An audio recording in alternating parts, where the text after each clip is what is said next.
Now we're going to add an arrow to this line, making it an axis, and we're actually going to call this an x-axis. And we're going to let x equal 1 at this point, x equal negative 1 at this point, and 0 in the middle. Okay? Now, if this is 0, this is 1, and this is negative 1, then what are the coordinates of these other positions? Well, this position here, this position looks like it's about halfway between the 0 and the 1, so we're going to call that maybe about 0.5, and this one's on the negative side, so we'll call that negative 0.5. This one looks like it's between 0.8 and 0.9.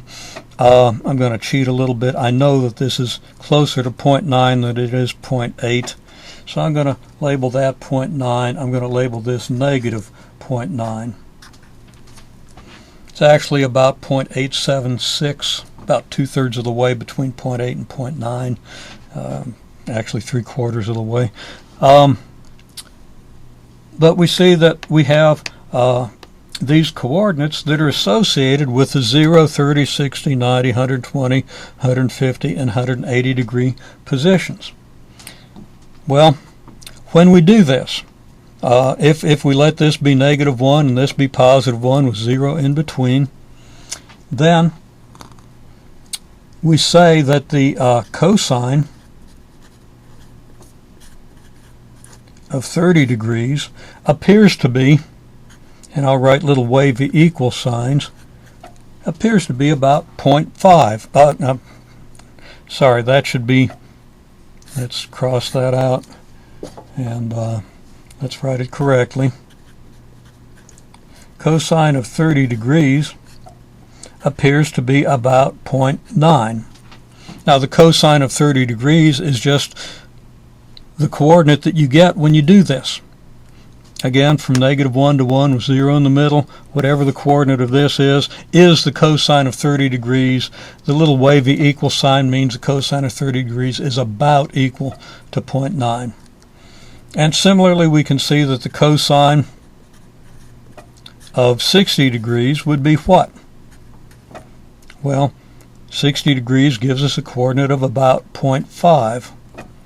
And, of course, 90 degrees, we end up with a coordinate of 0.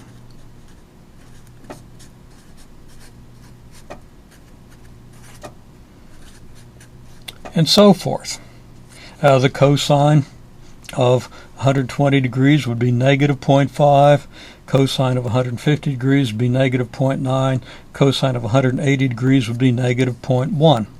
If we continue at 30-degree increments, now of course we want the 45-degree increments on the other side of the circle, but if we were to continue at 30-degree increments, we would go back through the same numbers in reverse order. So the cosine of 210 degrees would be negative 0.9.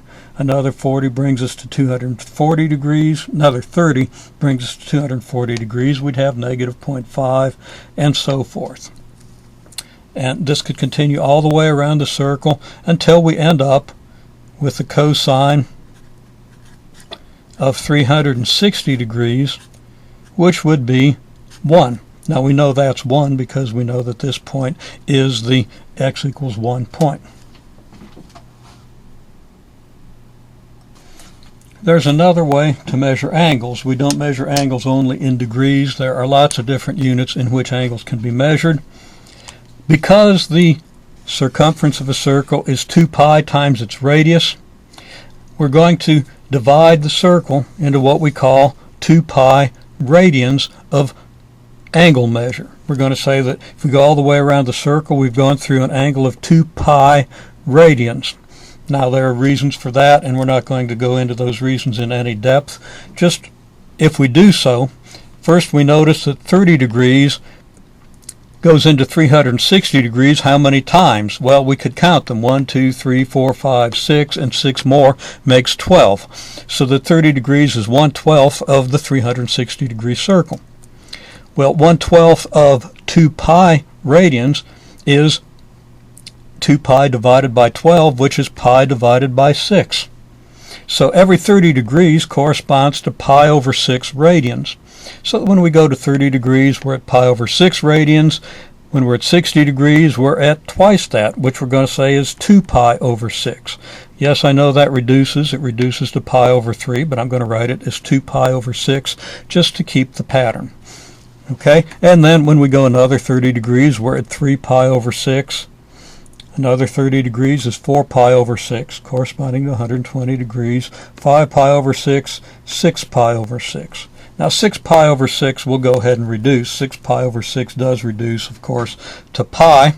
And if we continue the same interval around the rest of the circle, we're going to get 6 more intervals of pi over 6, and we're going to end up at 2 pi here. So 360 degrees, or 2 pi. Now, if we have an angle in degrees, we've got to write the degree. We can't just write 30 for the angle. It's got to be 30 degrees. If our angle is measured in radians, we don't have to write radians because that is the automatic default unit of measure for an angle. A degree is not a standard default unit for an angle. A radian is. So, well, what can we say now? We can say that the cosine of pi over 6, well, pi over 6 is the same as 30 degrees. We can say that the cosine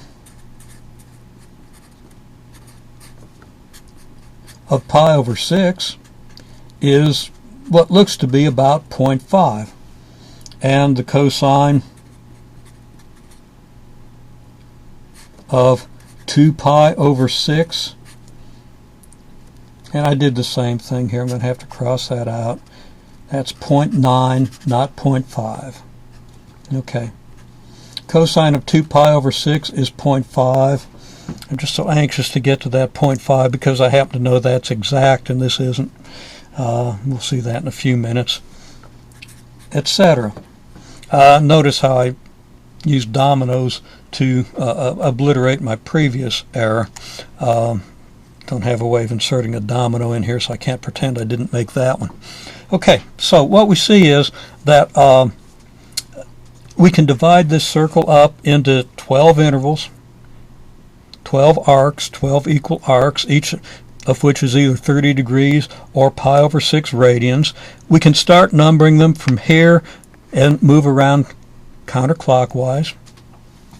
And we can estimate the coordinates of the points that we get if we project straight down, as if we're looking straight down on the circle and making marks on our tabletop or our piece of paper.